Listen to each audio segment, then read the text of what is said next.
Bem, a gente conversa agora com de Assis Diniz, que não é meu primo, embora tenha o mesmo sobrenome, presidente do PT aqui do Ceará, presidente inclusive reeleito. Primeiro quero agradecer a sua presença aqui nos nossos estúdios, presidente, e já quero começar falando sobre isso. Presidente reeleito e com uma certa, diria, facilidade, porque foi unanimidade, acho que poucas vezes vista na história do Partido dos Trabalhadores, né? Bom, primeiro me permita chamá-la de prima, já que esse grau de parentesco, esse Diniz, é nosso, embora com laços e com uma origem de cidades e de famílias diferentes. O PT ele tem uma peculiaridade muito especial. Eu, ao receber, eu diria com muito orgulho, a unanimidade, eu diria que é fruto de um trabalho de trazermos, ao longo dos últimos anos, muito compromisso e muita lealdade. Para o registro da história do PT, eu sou o primeiro presidente que fui eleito por unanimidade. Outros já foram reeleitos, mas jamais no PT se construiu uma unanimidade para eleger um presidente. Eu traria alguns elementos que possibilitou ajudar a esta construção. Primeiro, a dedicação exclusiva que eu tive ao longo dos últimos 3 anos e 6 meses, que foi uma dedicação onde todos que me procuraram estive aberto e na sede do partido para recepcioná-los. Segundo, a lógica de interiorizar e levar o partido ao interior, dialogando, respeitando as diferenças e construindo as opiniões consensuadas. O elemento que eu colocaria como central de tudo isso, sem sombra de dúvida, foi a presença junto aos movimentos sociais nesse último período, seja quando do golpe da nossa presidenta Dilma, numa relação onde nós havíamos a necessidade de resgatarmos a relação com as ruas e com os movimentos sociais. E a eleição municipal, onde nós apoiamos todos e não fizemos uma lógica que era muito comum, que eu diria que era natural no PT, um presidente agir e atuar com interesse exclusivo da sua corrente política. Eu fui presidente do PT, eu não fui representante de uma corrente política, embora com identidade programática e no momento necessário e preciso defender os interesses da nossa corrente, eu defendi, mas agi como magistrado, como presidente do PT. E a eleição de Fortaleza, eu diria que foi o decisivo em toda a nossa relação, foi um fator divisor de água, porque nós, além de fazermos o debate político, fomos fiador de que Fortaleza era uma cidade que tinha a possibilidade das capitais do Nordeste levar uma prefeitura a segundo turno e no segundo turno elegemos uma dirigente do PT para governar, voltar a governar a cidade. Então, esse conjunto de elementos nós construímos, pacificamos e pavimentamos ao longo do tempo. E de forma muito gentil, eu quero aqui agradecer ao deputado Armando de Freitas, que pôde, de forma muito generosa, retirar sua candidatura e construir esta unidade e pavimentar um acordo que não foi em troca de cargo, não foi de espaço, mas foi um acordo programático, que tem como a centralidade a busca de elegermos uma bancada forte de deputados estaduais e deputados federais. Presidente, sobre isso eu quero abordar agora. Então vamos nós. Porque é o seguinte, quando a gente pensa no PT agora, né, assim como já passou em momentos de crise, na época do mensalão, todas aquelas denúncias e tudo mais, aí veio a saída da presidente Dilma Rousseff, o impeachment, o PT ao longo dos anos vem assim enfrentando uma crise após a outra e entre essas crises tem períodos eleitorais. A gente se prepara agora para 2018, né, e o senhor nessa missão de comandar o PT aqui tem, além essa missão de fazer boa bancada, né, tanto para deputado federal como deputado estadual, mas tem a reeleição do governador Camilo Santana e fazer um bom palanque para uma possível candidatura que vocês dizem que inclusive pode ser do ex-presidente Lula, que pode voltar, não é isso? Bom, o PT, é preciso compreender a natureza do momento que o PT viveu e que vivencia hoje. Ao governar e optou por fazer uma militância institucional, o PT se desvinculou muito das ruas e dos movimentos sociais. O PT foi para o campo da institucionalidade. Perdeu significativamente sua capacidade de formular e de elaborar. não formou novos quadros, não construiu uma identidade para ter base com os movimentos e a rua, e acabou caindo numa lógica de governar e, acima de tudo, de fazer as mesmas peripécias do que é o financiamento empresarial de campanha. E isso levou o partido a uma profunda crise. E é desta crise que nós precisamos entender que vai trazer o debate, seja da Lava Jato, seja do Mensalão. Mas o PT soube fazer suas críticas, se reconstituir. E é nessa reconstituição que nós vamos nos credenciando para fazer em 2018 esse debate político. Nós, ao fazermos no Congresso o debate, construímos a pavimentação de um amplo consenso. Consenso esse que traz um acordo programático, onde nós vamos precisar construir palanque para os deputados estaduais, para os deputados federais, para a reeleição do nosso governador Camilo Santana, que é fundamental. O PT hoje, com o apoio social, com a força que tem, com a unidade política, traz para as esquerdas e para o cenário político local o seguinte: este partido forte, unificado, centralizado na percepção do que é a reeleição do governador Camilo Santana, vem com muita força. E é com esta percepção que nós vamos construir o palanque de 2018.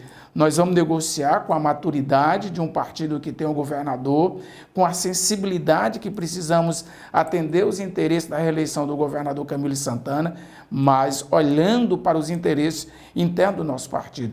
Hoje nós somos um partido que tem 5 deputados estaduais, 1 licenciado e 4 em mandato. Nós não podemos deixar para o último momento a construção desse palanque.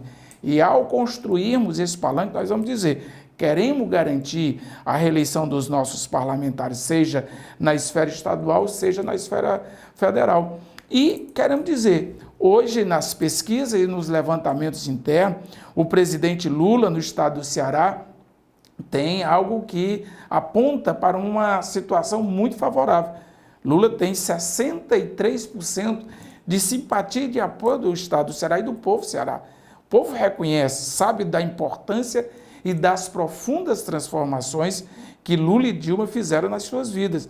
Da mesma forma que o PT, enquanto partido, é um partido que tem na simpatia do eleitorado do estado do Ceará 18%.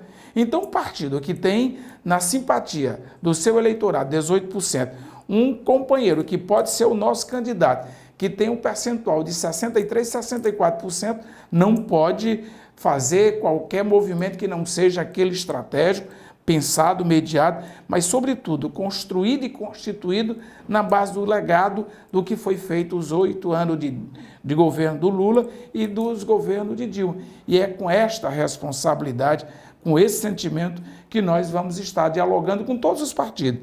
Não há preconceito. Evidentemente que há um campo que nós vamos privilegiar, mas para reeleger Camilo e eleger o presidente Lula, nós vamos dialogar e conversar com todos. Nessa perspectiva, o partido elencou um calendário para 2017, pensando exatamente no movimento interno, na recomposição de suas forças, mas, sobretudo, na relação social e do ponto de vista com os partidos de esquerda e os partidos que apoiam o governador Camilo Santana. A gente tem hoje uma, vou chamar de lua de mel, do PT com o PDT, né? O PDT apoiou a presidente Dilma Rousseff, inclusive na questão do impeachment estava lá, o André Figueiredo, deputado federal, sempre se manifestando em favor do PT. A gente tem lideranças do PDT como os ex-governadores Cid e Ciro, né, que tem também essa aliança. O governador Camilo Santana já chegou a falar no ex-prefeito de São Paulo, Haddad, numa composição eleitoral para 2018 com o Ciro Gomes, mas o Ciro na cabeça de chapa para a presidência da República. E o PDT não esconde que tem o Ciro Gomes como pré-candidato à presidência. Até quando essa lua de mel vai durar, sendo que o Ciro, até o momento, não abre mão de ser o candidato e o PT fala também numa candidatura para a presidência? Bom, primeiro, nós não podemos deixar de reconhecer e considerar o papel do PDT. O PDT é um partido aliado que recebeu da nossa bancada federal este reconhecimento e votou no deputado André Figueiredo para presidente da Câmara. a ampla maioria do PT votou com o André Figueiredo. Segundo, que a posição do PDT em nível nacional tem sido de muita lealdade. E nós não podemos deixar de considerar o posicionamento do ex-governador, ex-ministro Ciro Ferreira Gomes. O Ciro tem sido uma das vozes que efetivamente faz e aponta no sentido da defesa dos governos e principalmente da presidenta Dilma. Então, o Ciro tem tido uma lealdade que nós não podemos, em momento algum, secundarizá-la. Muito pelo contrário. Foi o próprio presidente Lula, ao falar numa das rádios aqui do Ceará, que reconheceu. Quando nós estávamos em Monteiro, o Lula fez um dos agradecimentos mais calorosos e solidário ao ex-governador Ciro Gomes, quando fez referência à posição do Ciro, da sua lealdade, seja no governo, fazendo tudo para se tornar real uma das obras mais importantes do século, que foi a revitalização e a transposição de São Francisco. Naquele momento, o Lula disse ao Ciro de tudo que ele tem e teve na relação com o ex-governador. Quando nós falamos em cenário, nós estamos falando de uma eleição de 2 turnos. E nós precisamos da candidatura do Ciro. O Ciro tem que manter sua candidatura e ser candidato. Não há problema, muito pelo contrário. A candidatura do Ciro vai ser uma candidatura que ajudará num cenário de tempos sombrios como o que nós estamos vivendo. Aliás, é o Ciro que tem feito com o Lula esse debate no âmbito nacional, na esfera política. Se nós observarmos nos enfrentamentos no mundo acadêmico, nas frentes dos movimentos sociais, uma das mais importantes vozes que tem se colocado na defesa da democracia, no resgate desta percepção de Estado de Direito, é o ex-governador Ciro Gomes e o presidente Lula. Por isso... Então, no primeiro turno seriam 2 candidaturas e no segundo turno se conversaria? Bom, nós vivemos uma conjuntura muito explosiva, nós vivemos uma conjuntura e vocês devem perceber que o quadro e o mar não está para a bonança, muito pelo contrário.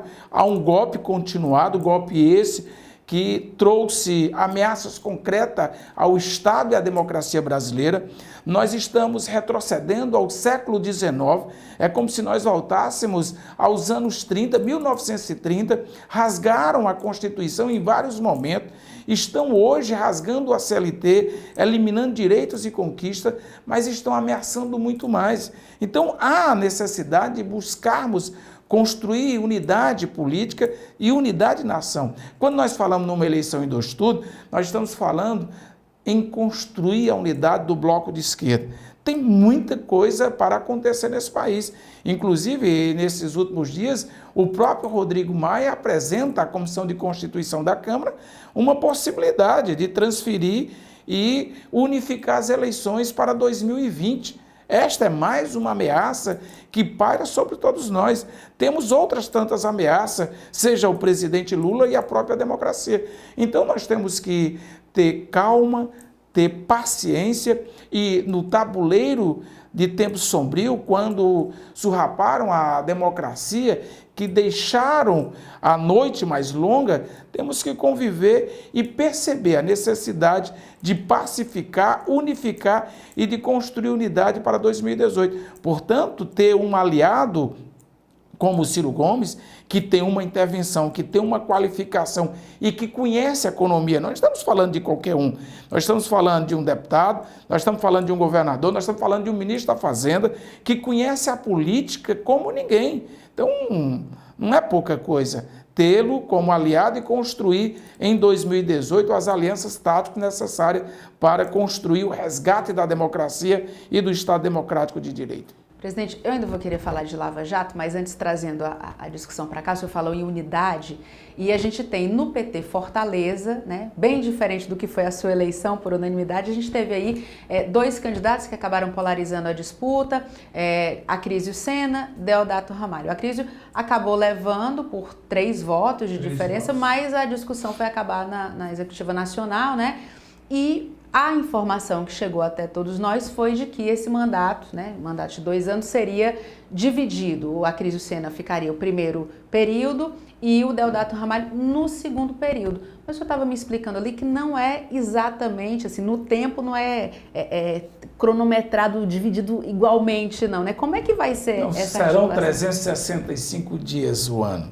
Bom, primeiro, o Acordo de Fortaleza ajudou muito a construir a unidade na nossa eleição, na nossa reeleição. Se não tivéssemos pactuado na Executiva Nacional, nós chegaríamos a um Congresso com muita tensão, porque chegaríamos no voto, nós ganharíamos na Executiva Nacional, teríamos o Acrísio presidente, mas consideramos que era importante olhar para frente e verificar e ser generoso. Quem ganha, quem tem maioria, tem que ter generosidade. E foi com esse sentimento que nós validamos esse acordo nacional quando da divisão de mandato. O que nós temos para o próximo período é um mandato menor do que o que está previsto no Estatuto. O mandato do PT são 4 anos. E nós não teremos um mandato de 2 anos. Quem vai definir o tamanho desse mandato vai ser o Congresso Nacional, que ocorrerá nos dias 1, 2 e 3 de junho em São Paulo. Neste Congresso nós vamos definir qual é o tamanho desse mandato. Mas uma coisa é certa, ele não é um mandato de 2 anos. Nós teremos eleições em 2018. Se nós considerarmos que nunca no PT se fez eleições no primeiro turno, nós vamos verificar um mandato mais prolongado, que nós imaginamos aí um mandato de 2 anos e meio, 3 anos. Ou seja, nós teríamos, se for um mandato de 2 anos e meio, nós vamos ter aproximadamente 14, 15 meses para cada um. Se for de 3 anos, são dividido ao meio. Portanto, próximo presidente vai começar a partir de 15 de junho. 15 de junho de 2018 tem 1 ano. E como vai ter mais 2, 3 meses, o mandato vai até final de novembro, início de dezembro. Então, aquela ideia que se chegou, inclusive, a comentar aqui nos bastidores, que o Acrísio Senna, né, que defende a reeleição do governador Camilo, defende esse diálogo mais amplo, diferente do Deodato Ramalho. A ideia de que o Acrísio Senna iria preparar o partido todinho para a eleição, e aí o Deodato iria entrar... Posso lhe fazer uma correção?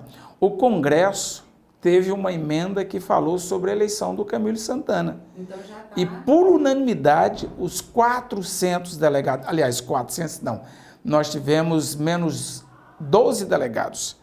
Então, dos 388 delegados votaram uma resolução pela reeleição do Camilo Santana. Ou seja, todas as forças políticas, das 11 que estavam presentes no Congresso, votaram pela reeleição do governador Camilo Santana e por um palanque petista no estado do Ceará. E o Deodato era delegado e votou nessa resolução.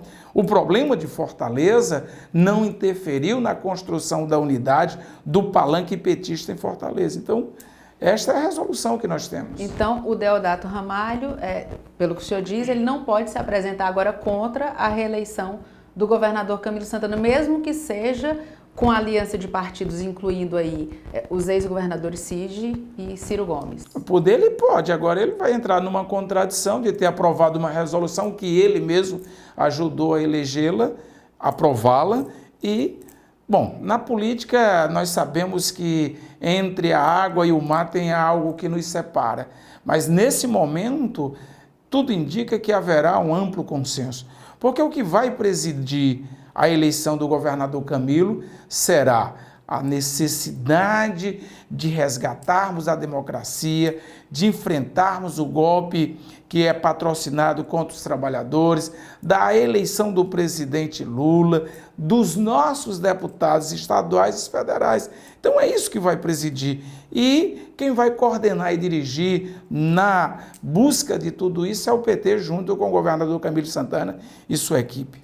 Presidente, falando um pouquinho agora de Lava Jato, né? A gente tem aí, todo dia tem uma nova delação, um novo depoimento, uma nova denúncia de alguns delatores, alguns empresários, empreiteiros, funcionários da Petrobras também, falando de relações com o governo, no caso o governo da presidente Dilma, e alguns até chegando mais atrás, o governo do presidente Lula, e de outros partidos também, porque inclui todo mundo, PSDB, entra todo mundo na roda. Mas até que ponto, né, e vocês já tiveram experiência com um mensalão, até que ponto as repercussões negativas dessa enxurrada de denúncias enfim, afirmações que são feitas, até que ponto isso pode prejudicar, pode impactar no resultado da eleição de 2018? O povo brasileiro não suporta perseguição. O presidente Lula, nesse momento, está sendo perseguido. Há um juiz de primeira instância que há 3 anos constrói uma narrativa, e esta narrativa, pelo esse juiz chamado Sérgio Moro, é para tornar Lula inelegível ou colocá-lo na cadeia. Mas é preciso que a gente possa perceber algumas questões. Primeiro, um juiz não tem papel de falar com a sociedade. O juiz fala nos autos. Um juiz não pode utilizar as mídias sociais, em especial o Facebook e um canal de televisão, para conclamar de forma subliminar que a população não venha a Curitiba, que não faça isso ou faça aquilo, quando, na verdade, ele está mandando uma mensagem pedindo apoio para você condenar e julgar. Não cabe à justiça pedir apoio social para condenar. Segundo esse mesmo juiz, que há 3 anos coordena uma força-tarefa, não colocou um único tucano, nenhum, do PSDB na cadeia. Será que o PSDB só tem anjo? Será que o PSDB só tem santo? E os milhões que Aécio Neves recebeu? E os milhões que o Geraldo Alckmin recebeu? E os milhões que o José Serra recebeu? Que o Aloysio Nunes recebeu? Cadê o dinheiro do Anastasia? O juiz Sérgio Moro não olha para o conjunto da política brasileira, ele olha para o PT. Ele tem um propósito, aliás, 3. O primeiro foi patrocinar o golpe e dar elementos para o golpe de Estado contra a presidente Dilma. Segundo, criminalizar a política e o PT. Terceiro, criminalizar, prender ou tornar nulo e inelegível. Então, esse debate, a sociedade percebeu que há uma campanha em curso. Não é pouco o que uma rede de televisão tem feito contra o presidente Lula, tornando praticamente uma novela, tornando um seriado, onde dos seus 40, 50 minutos em canal aberto ou no canal fechado, quase que 60% é dedicado exclusivamente para desgastar a imagem do presidente, desconstituir o mito que é Luiz Inácio Lula da Silva. Eles querem acabar o mito. No entanto, como o povo brasileiro já percebeu que é uma perseguição, quanto mais eles perseguem o Lula, mais simpatia, mais apoio social, e esta interação que o Lula tem feito, indo aos atos, participando das atividades sociais, tem colocado e evidenciado que Lula, pela sua história, pelo seu legado, tem constituído realmente uma referência na sociedade. Por isso, seja do ponto de vista literário, seja do ponto de vista pessoal do juiz, nós vamos fazer o enfrentamento, nós vamos denunciar e nós vamos, acima de tudo, perguntar para a sociedade brasileira. Bom, se nós formos ao longo dos noticiários, das delações, uns que fizeram e foram cancelados, outros que passaram 2 anos presos, sob pressão, sob tortura do cárcere, foram levados a fazer uma delação. Nessas condições, coloca o nome do presidente Lula. Mas nós vamos perguntar para a sociedade, você que nos assiste agora. Bom, vamos para a narrativa que eles estão fazendo. Aécio Neves recebeu 50 milhões. O José Serra recebeu os 30 milhões. O Eduardo Cunha recebeu os seus 300 milhões. São tantos milhões. Será que Lula, que coordenava e dirigia tudo isso, ficará apenas com uma babinha de um triplex, de um puxadinho? Se o Lula era chefe, será que ele não tem? Ou ele não recebeu muitos milhões? Claro que não. Portanto, o que faz dessa narrativa é uma narrativa de perseguição para desmoralizar, para descredenciar e acabar o mito. E a Lava Jato foi produzida para desconstruir um governo democrático e colocar a democracia em risco. Se nós observarmos o que foi feito nos principais setores, todo o país, todo o Estado protege sua indústria. Aí nós perguntamos para o bom senso.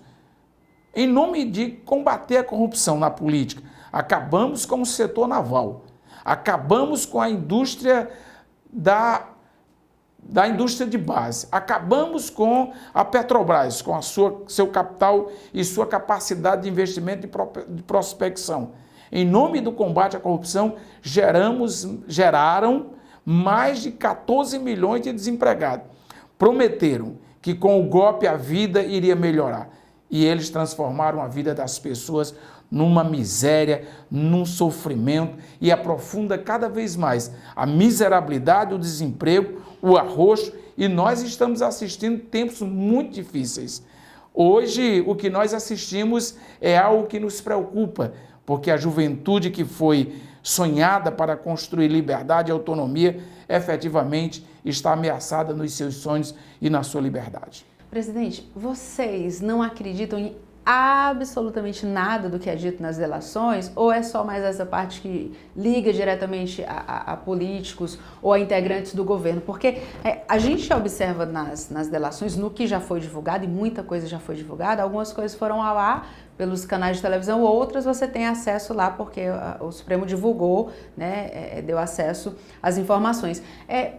Você ouve uma narrativa ali que, mesmo não ligando a um político a outro, mas mostra muito claramente que essas empreiteiras tinham um esquema de pagamento de propina, de vantagens, seja a um funcionário, né, que pode ter cometido uma falha ali, ou seja a um financiamento de um partido político através do Caixa 2. E às vezes até, pelo que eles falam, até em doações oficiais também, isso também houve esse pagamento. Nem essa parte vocês acreditam que tem alguma coisa ali de verdade no que esse pessoal está falando? Bom, o Emílio Odebrecht, o pai, quando da sua delação, ele olhou para o juiz e disse: mas doutor, o senhor não sabe disso? Há uma grande hipocrisia na imprensa, todo mundo sabe que é isso. Isso não é de agora, isso é de há muito tempo. A única diferença que existia, seja do governo do Collor, do Itamar, do Fernando Henrique Cardoso, do Sarney, da ditadura militar, a única diferença que tem, doutor, é que nós profissionalizamos. Esta é a diferença. A democracia é cara. E na democracia, quem financiava era o setor privado. O financiamento empresarial de campanha que criou todas as distorções. Criaram figuras midiáticas e na mídia se constituíam referências. Hoje, quando você pensa numa campanha, qual é o primeiro setor que o partido pensa ou que o candidato pensa? Numa grande equipe de marketing, num grande campo de assessoria jornalística. Para quê? Trabalham de graça? Vêm a troco de nada? Claro que não. É muito caro tudo isso. Nós assistimos ao longo das últimas 6 campanhas, não é nas últimas 4 do Lula, não é da Dilma, nós assistimos desde a época de Fernando Henrique Cardoso, quando começou ali, lá na Petrobras, o financiamento empresarial, e este financiamento empresarial passou a ter um roteiro que aí o grande erro do PT foi esse, não fazer a reforma política, porque era uma obrigação do Partido dos Trabalhadores, quando da sua chegada ao poder, dizer: eu cheguei para questionar e não para me adaptar. Eu sou um dos críticos que acho que a adaptação do PT ao modo operandi das empresas, do financiamento empresarial, entrar na lógica, foi um erro sem precedente, porque o Lula havia condições no seu primeiro, sobretudo no início do seu segundo governo, de fazer a regulação dos meios de produção, de fazer a regulação dos meios de comunicação, de fazer a reforma política, e ele não fez. E entrou na lógica do financiamento empresarial. E neste sentimento, nós podemos dizer, tem muita coisa que precisa de correção. Foi por isso que o PT disse: não aceitamos mais doação empresarial, não vamos admitir CNPJ nas doações. Antes do Supremo Tribunal Federal regulamentar a proibição do financiamento empresarial de campanha. E hoje nós estamos propondo que seja aprovada a reforma ou o debate que venha a ser aprovado, qualquer mudança, que o financiamento seja exclusivamente público de campanha. Só há uma maneira. Você pergunte, leia, busque a história, resgate numa pesquisa simplória. Quantos escândalos nós tivemos no Brasil ao longo dos últimos 30 anos? Pós-ditadura militar, ali no início dos anos 89, 90, quando o Collor assumiu.